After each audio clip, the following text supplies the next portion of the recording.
if we have a lag or anything happens. So we're really excited for this session. This is teaching music online. So Christine, whenever you're ready, I think we're ready to go. All right, thank you so much. Hi, everybody. Before we get started, I just wanted to encourage you all to take a look at the polls in the session details if you haven't already. Your answer will help us to see who's here with us today. And feel free to chat any questions into the chat box. And as this is a networking session, we will have the capability to hear your voice as well. So you can chime in throughout the session. I'll have some questions for you and looking forward to hearing your input. A copy of the PowerPoint will be available to you afterward in the file section of the session. And I have some resources that will be posted on that last slide that might be helpful to you. Make sure you stay all the way until the end so you can get that important keyword and allow you to get professional development credit for your attendance today.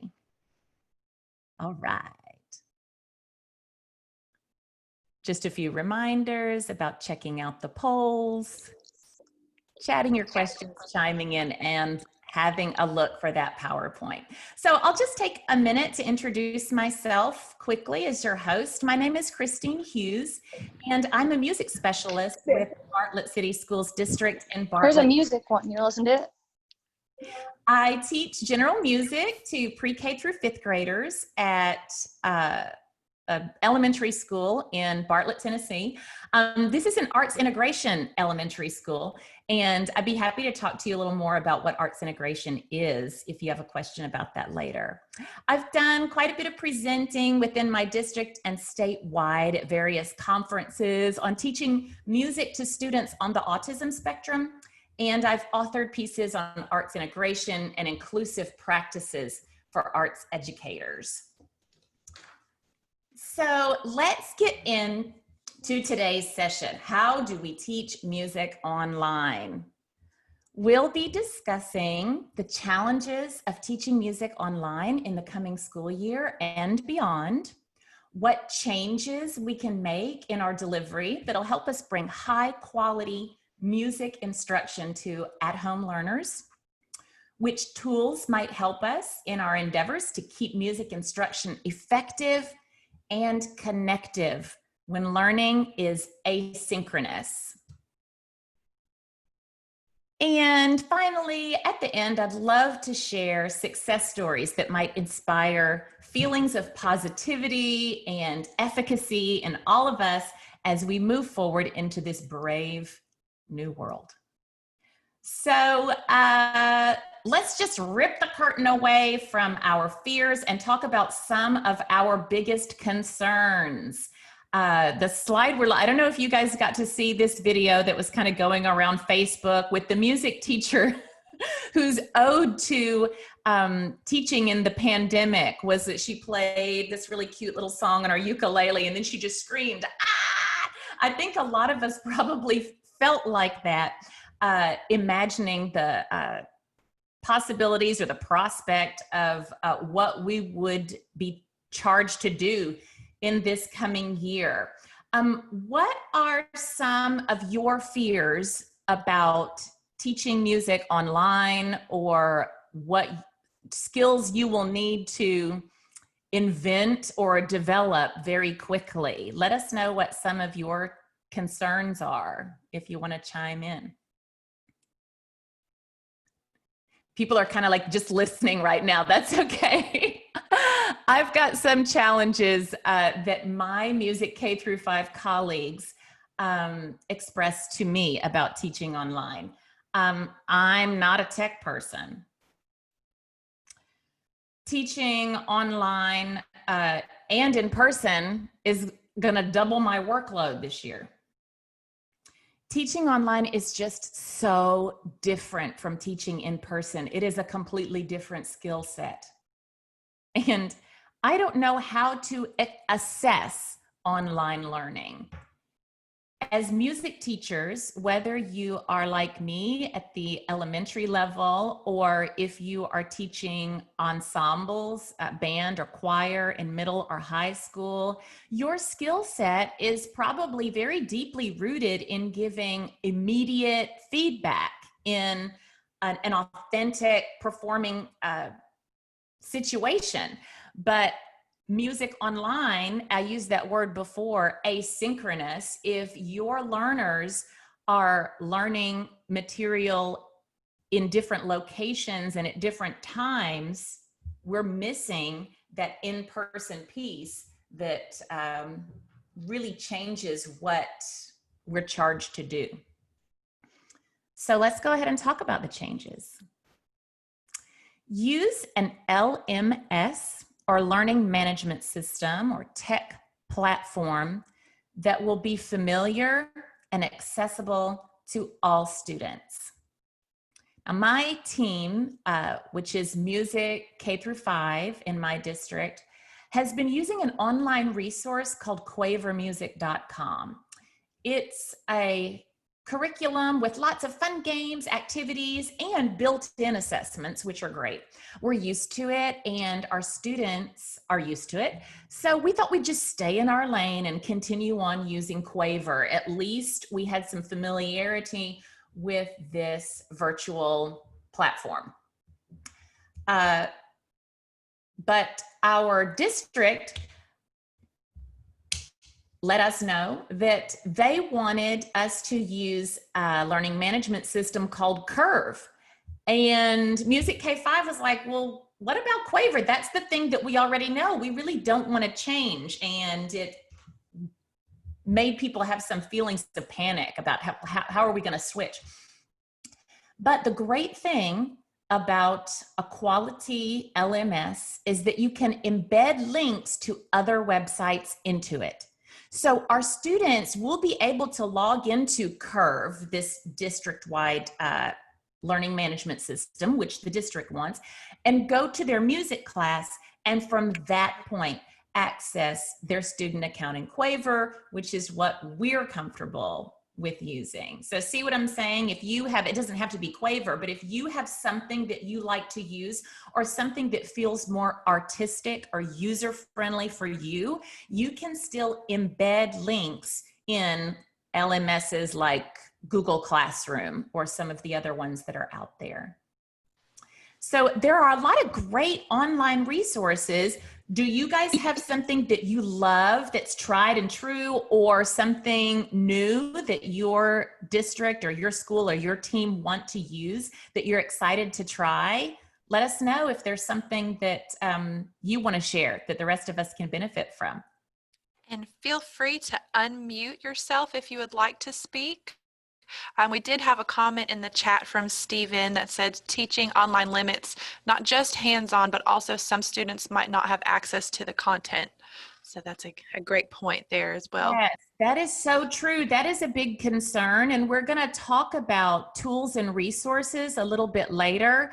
I'm really happy that my school district is going to provide iPads or devices for those students that don't have them, that don't have access. That's amazing. I mean, it costs money, but there's still other issues of equity, like people not having the right, well, not the right, but, as much internet access, or, not having Wi-Fi where they're going to be all day. Students are going to be in different situations. They might be going to grandma's house during the day for their online learning, and then they might come home to their family's home, and there could be different accessibility issues for internet too. So that's a concern. And I guess I'm speaking from the point of view that for online learning, they've just told us, my team, okay, well, you have to do it. And so we're providing something, but hoping that we'll have support on how to bridge that gap as far as accessibility goes. So I want to talk for a minute about project-based units of study. So, okay, so now let's say you've selected a learning management system or a favorite resource that you'd like to use or a social platform. And then what goes in there? If you are in an asynchronous situation where students learn the same material at different times and locations, you might like to do a model in which you have an overarching theme with several activities that students can complete at their family's convenience over a few weeks' time. So this allows you to upload assignments maybe twice per quarter. We work in quarters, so a quarter is 9 weeks. And this is our team's plan, that we're going to upload these unit projects 2 or 3 times during the 9-week period, and give students and families some flexibility about when they're viewing the material and completing assignments. So if you're also meeting with students in the physical classroom, a hybrid type of situation, your online unit of study can address the same learning objectives just in a different way. So we're going to give everyone flexibility in pacing. If you're in an elementary setting, let's visualize what this could look like. So maybe you could provide students with links to video content about, for example, dynamics and tempo. And there could be multiple things to view for introduction, interactive games for practice, and lots of variety of assessments for the same overarching skill set. You can ask them to identify the dynamics or tempo in various sound clips. You can create interactive quizzes, and you can ask them to submit a video of themselves moving to a certain tempo, or ask them to type like opinion-based feedback. What was your favorite tempo of this, X piece of music, and why? So this could also be a sneaky way to get some vocabulary in and citing evidence when creating a space for student choice too. Maybe you could create a hands-on project in which students could build an instrument using household items. They could submit a photo of themselves just holding the instrument, or a video of themselves producing sound on their instrument. You could have them to describe the steps in the process of building the instrument, which really takes the learning even deeper. And the cross-curricular connections of a project-based assignment are really fantastic. What about choice boards, in which students select whether they prefer to demonstrate a tempo using body percussion or dance or singing, and then view each other's choices and peer assess? See, so you can, there could be multiple types and even like tiers of assessment for one large theme. Instead of doing something every single week that's going to be a brand new topic, you can just have multi-layered project-based assignments that, as student responses trickle in, you can just continue to build what they will see online when they're looking at that assessment. What do you think about these options for general music? Unmute yourself if you want to tell us some great burning idea that you're interested in using. This is Stephen. Hi, Stephen. Hey, I was just curious. This is probably a long shot, but I know GarageBand for the older students is on Apple. I'm not an Apple person, but something like GarageBand or something, if they could actually donate into this pandemic and actually provide that for students to work with instruments, that would be awesome. It really would. And I like using GarageBand, but as far as, because I've got the younger children, and so sometimes I think, oh, might be so technical for them. But I think for older kids, I would love to get into them. You could make a project and you could say, step number 1, you're just going to select like a loop, like a beat loop out of these things, And I've heard someone suggest, if you have a hybrid situation, using like a flipped classroom model where while the students are there, you're demonstrating for them on a big screen how to do these steps, and then they create their piece, their foundation, whatever, if it's the beat or the bass line at home, and then you're able to see that when you're addressing them online. Hey, good job, I see you've got that completed. Or they could ask a question, I don't know how to do this part. So that would be really awesome, I think, in a flipped classroom, because everybody would get a chance to do something. And it wouldn't just be a few examples at a time. You could really see everybody's work. That's a great idea, Stephen. So what about for older students in choir or band? It could be a great idea to work on music with multiple parts within a section. So I've heard some band teachers talking about this, and I thought, this is amazing. Individuals could learn one part and practice individually, work with peers in a certain, like a chat group or using online meeting software, and then record. So it could be like a small ensemble within the larger ensemble. It could be more doable and really interactive in a way that you can't be when you're there in the large ensemble and there's one director and then the rest of us in the ensemble just respond. So that's a real collaborative opportunity. People would have to have a certain amount of technical skill, but again, if you had the chance to use that flipped classroom setting, that might be a possibility. In the case of the school working with the hybrid model, where you're sometimes online and sometimes at school, this could be an awesome way to create learning opportunities, multiple learning opportunities out of one single piece of music. Think about this. I'm always imagining these real life scenarios. Think about a poor kid that's, you know, suddenly got to be quarantined for 14 days because of exposure to or a sick family member, but they still want to practice their instrument. We don't just tell that young player, okay, well, just keep plugging away on your part, because they might be absent for nearly 3 weeks. I mean, if it's 14, well, 2 weeks or 3 weeks, just depending, they could be quarantined twice.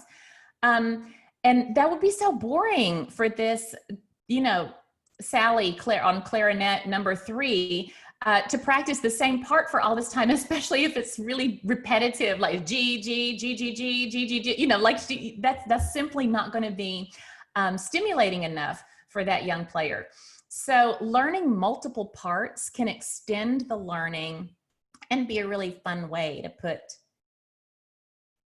this type of learning into action when the student returns, because switching parts for a performance challenge and then talking about the differences between parts leaves space for not only the technical practice, but also musical analysis. There are so many ways to break apart a piece, and each piece of music can be its own project. What about, what do you guys think about options for using pieces of music as projects? Are there any other ways you can think about picking apart a piece of music and just extending your lesson by dissecting, deconstructing that piece of music? What are the other possibilities?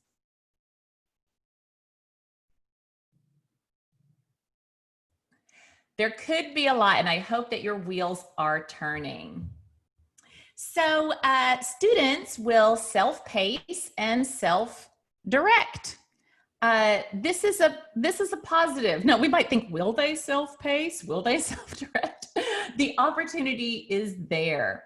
So when we're in the classroom or in the choir room or the band room, we basically control the environment. We're watching the time, setting the pace, communicating and enforcing the rules. But when our students are in other environments, we cannot facilitate structure in the same way, nor should we. Our kids may not be in a consistent living situation, and this is something I was touching on before, or have consistent internet access, or a schedule that allows them quiet time by themselves every single day to practice or to meet virtually. So we have to design learning opportunities that let families be flexible. This is another reason why project-based assignments are a good idea. Music practice can be a little bit each day or all on 1 or 2 days during a given week. It might be great to ask your students a question, give them a prompt that they might think about during the week and respond to later. For elementary learners, they might have a prompt like this: notice sounds that animals make. Dogs, cats, birds, pets, and animals outside when you take a walk. Which sounds are high? Which sounds are low? Which sounds were loud? Which sounds were quiet? And can you imitate sounds of an animal you heard this week? What other animal sounds can you do? These are some great opportunities that they could be thinking about, talking about with their parents during the week, and then make a recording that could be an assessment. The learning is extended over the time allotted. For kids in older ensembles, maybe listen to 2 or 3 songs by different artists and describe the dramatic arc of the piece. Where was the emotional peak in the music? I mean, wow, what a high level of thinking that elicits. And do we really get to query our students about this deep level of thinking during a typical instructional year? The biggest bonus about this is that you can't get this stuff wrong. It's about perception, and it's actually a very deep level of understanding. And this helps our kids to stay engaged and participating without fear that they're going to get it wrong. The most important part of ensemble work is that feeling of community and responsibility to the group. So anything that we can do to keep connected and to elicit that kind of group thinking and adding on to others' ideas is going to be positive for our students. Assessment can be reflective.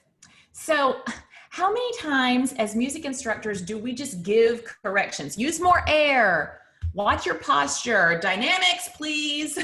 It's wonderful to be able to give immediate and specific feedback. It really is. And if your students react positively to this feedback, that's great. But this new era can be a time for us to visualize a situation in which a singer or instrument player can self-correct, not just responding to our specific directions. How can we create opportunities to do that? For example, we can have students listen to their own performance alongside a performance by a more advanced artist that you send them for comparison. This can all be available in whatever online resource you use. What if they would suggest their own adjustments using the vocabulary and technical guidance that you've made available to them? Could they do a pre and a post? I mean, all this is wonderful data for you, and the student can be more active in producing this.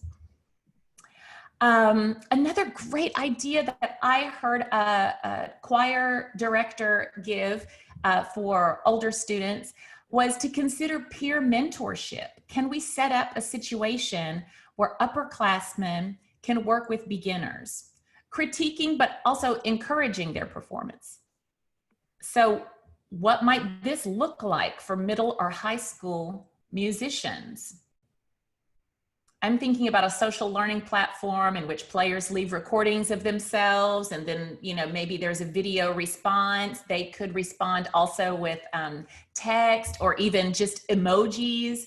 You can direct their responses so that it's a fun and varied way for them to participate, and also they can give their feedback and incorporate choice. So let's talk about tools, the tools of the trade. These are some of the items that can be helpful when we are teaching music online. So hardware, you can use an external mic, and this one in the picture is the famous Blue Yeti that I've seen all of the, you know, in every webinar, or, you know, a lot of the new digital output that I've been viewing. I see the Blue Yeti mic, so I had to get myself one. So here's mine. They can be in different color. I thought it was going to be blue because it said blue, but it's not. You can get it in a variety of colors. And this is a great way for your voice or whatever audio that you're doing to just go directly into the computer. It really does improve the quality. My husband is an audio visual expert, and I said, gosh, I don't really hear a big difference. I just hear the absence of problems of popping and extra stuff. And he said, well, that's it. So if this is what you do, if you are delivering online music instruction, external mics can be a great solution that you should consider. You can also add a pop screen, and I have one somewhere, but I just didn't think that it was necessary with this particular mic for what we're doing today. That's the big round screen that helps to mitigate what you hear from those plosive consonants. A digital keyboard. So if you are providing musical accompaniment while people are trying to sing in real time, it's just going to be hard. It's just not going to be the same as an in-person experience. But you can take on more responsibility for decreasing that lag time by using digital instruments. If you have a keyboard that's plugged directly into your computer, it's gonna really cut down on that time. It's not as pretty or classical as an acoustic piano, but that's okay. We just need the right tools for this job. It's a new job. Software, of course, if you use a Mac, the excellent iMovie product is great for editing video, if you're planning on doing that. You can use it to edit those multi-screen performances that we've seen a lot of in the media, if you'd like to share. For PC users, I think Windows 10 Photos app is apparently great and free. I'm not a PC person, but is that true? If Stephen, do you use Photos? What's your video editing software? Well, personally, I prefer Adobe Premiere Pro, but that's very high tech. So yeah, you know, I think I've bought the mic, but I think one of my next things might be to purchase, you know, a higher end video editing software. So that's awesome, because we might have people here that are interested in going that way. Thank you. no problem. If you're a music teacher, that does not mean that you have to also become a master video editor. I would just like to say, I mean, when all these great things were coming out, Jimmy Fallon and the Roots and all this, I kept thinking, no, don't expect music teachers to do that. We don't all have that capability. You know, these celebrities have people to do that for them. That being said, anytime you're practicing something, the promise of a performance is the thing that gives us a deadline and the thing that motivates and drives us to get it right. So if you can video your learners in any way, whether you've got them socially distanced or you set up individual videos or they send video to you, if you can send that out to your stakeholders in any way, it is so impactful for the community, and your school will love you for showing them something cute. It doesn't have to be perfect. It just has to be kids, which makes it perfect, doesn't it? So I promised you a success story, and I am super proud to share a video created by my friend, Nick Womack, a middle school choir director at my district. Now, as I said just a minute ago, video editing is an above and beyond skill, but this is an above and beyond educator. Every year he invites his choir alum who would be in high school at this point, to participate in his spring concert. And they always sing "Let There Be Peace on Earth." So this year, he wanted to continue the tradition in a way that would be possible under quarantine. He sent everyone the music, rehearsal tracks for their individual voice parts, and he asked them to use earbuds and video technology to submit their performance. Now, you might notice the difficulties with this type of performance. There are T's and D's all over the place. I'm a singer, and so that's where my ear goes. It's impossible for the singers to be led by a director in this type of situation because every individual is performing basically on their own. But I'd like you to notice the personal responsibility that each child demonstrated in order to contribute. I'd like for you to notice the level of artistic expression that's possible when a singer feels safe and unexposed in their own environment. It's different. It is different. And it's still beautiful. It's beautiful in a different way. And we get to see it because of technology. It's about 2 minutes long. And I thought that it would pop up on this slide, but I think I might have to go elsewhere on my desktop to look at, to access it for you. So I'm going to stop share for just a second. I'm going to bring up the video performance, share again, and then you guys will get to see this beautiful performance. Just take me a second to get it all ready.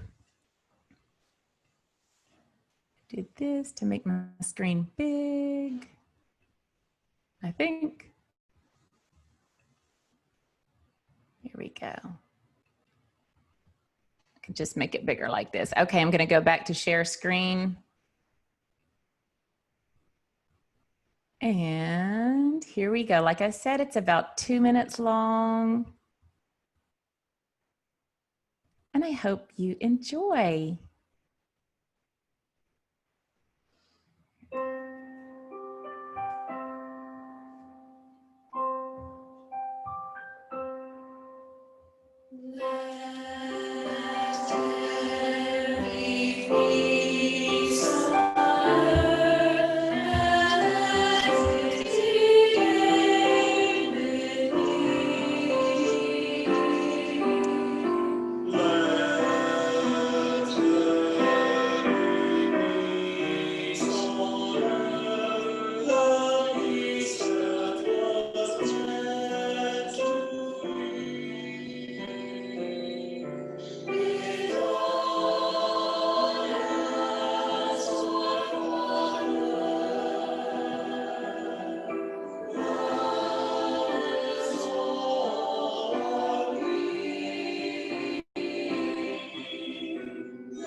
Yay!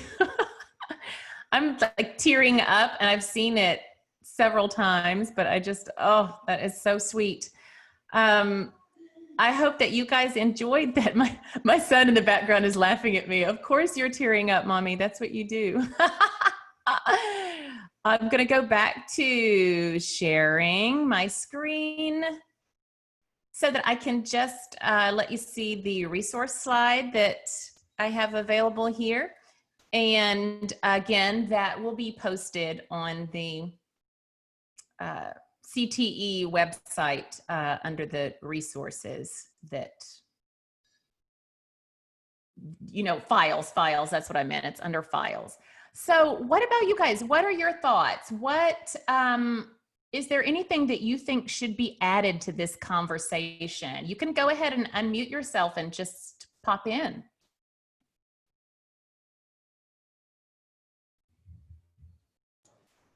I noticed, this is Stephen again. Hi. We just saw, I have a brother-in-law, he's in a Southern Gospel group, and I know with the pandemic, it's kind of hard for them to do any concerts, at churches and whatnot. But they were able to do something similar to that in a Zoom format and heard everything and sang, and that way they could get out to the people and share that with everybody. It was really awesome. That's it. I mean, I think as a performer, I want everything to be perfect. So it's really hard to give myself permission to do something that's imperfect, because like I'm pretty good with technical things, but no expert. And I just know enough about it to know that whatever I did wouldn't be the amazing, the most amazing thing I've seen on the internet. But like you said, other people wouldn't be able to share in that if it wasn't available. So it's anything that's artistic. It doesn't have to be perfect. It just has to come from you. And I think at this time, our parents and community members are really missing seeing our children sing and play instruments and perform in large ensembles. And any way we can get that out there is going to be warmly received. Also, real quick, I was also thinking about what you mentioned about recording, the teacher recording themselves. If I'm not a music teacher either, but I love music. My old teacher, when I was in grade school, she used to always start the song, and then there would be parts of it where we would chime in. And if it would be cool, like the song "Going on a Bear Hunt," my child loves that song. Yes, classic. Sing it, someone sings "Going on a Bear Hunt," and then the kid gets to say it. So if the teacher recorded themselves doing that, and then the student at any time in the day, they could pull that up, and then they can chime in with, and then give the feedback, it would be awesome. Yeah, a lot of times we're thinking about, well, I need to hear them to assess because that's what we do in the classroom.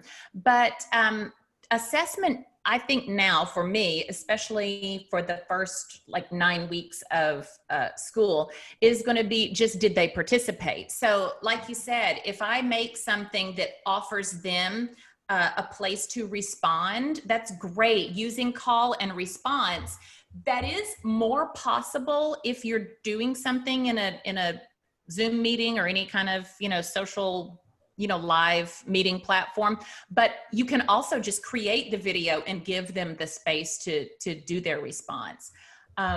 Again, I just keep thinking, how are we going to assess? How are we going to assess? They can do their response. And even though I might not see it, if they don't record it for me, I can still ask them, what was your favorite part of that? Or sometimes there are responses where, there's one that's, what is in my lunchbox? And then they echo, what is in my lunch? I can't wait to see. I can't wait to see. I hope mom puts, and then they can fill in the blank, right? What did you want in your lunchbox? A Capri Sun, an apple, hot chips, whatever it's going to be. They can still say, what did you put in your lunchbox? And then maybe they could type that in, or they could still sing it. So yes, call and response or echoing is a great thing that can make music instruction feel interactive. I also saw somebody that was doing a choir. I saw them explain in a webinar doing like a progressive song where I sing one phrase and then we're going to unmute the next person and they're going to sing the next phrase. Or, you know, it could be a surprise. Who are we going to unmute? Maybe everyone's singing at the same time, and I'm going to unmute random people. So we, you know, people might not really like that, but it could be a fun game if you have the right group that's into it. Or you could just organize. I'm going to be number 1. You're going to be phrase number 2. You're going to be phrase number 3 and 4, and so on. And that way you've got everyone listening for their part to come up, and you still get that whole communal participation. Hopefully we're all going to continue to come up with ideas as we go along. We're just trying to get as many on deck as we can to begin the school year. Does anybody else have an idea or a thought, something that's that they plan to do, something great that they've seen? And Christine, I don't mean to cut you off here, but it looks like we're at time. The Zoom meeting will automatically cut us off here in about a minute or so, so I didn't want you to be in the middle of anything. No, yeah, that's great. Okay, I thought we'd go till 9:15, but 9:15 must have been that safety time, huh? Yes. Okay, fantastic. So we've got to do the key word. Yes, and I have the key word as New York. New York. The key word is New York. Somewhere I have a slide with New York on it, I think. So I hope people can, I'll get that out so they can see it. Here it is. It's going to be new. Oh, it's not on there. I must not have saved it. New York, everybody. New York is your key word. Thank you so much for tuning in today. Sorry if we went a little long, but I appreciate you all showing up, and I hope you have a great rest of your day.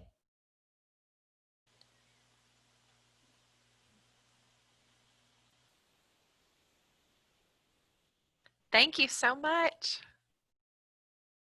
Bye, everybody.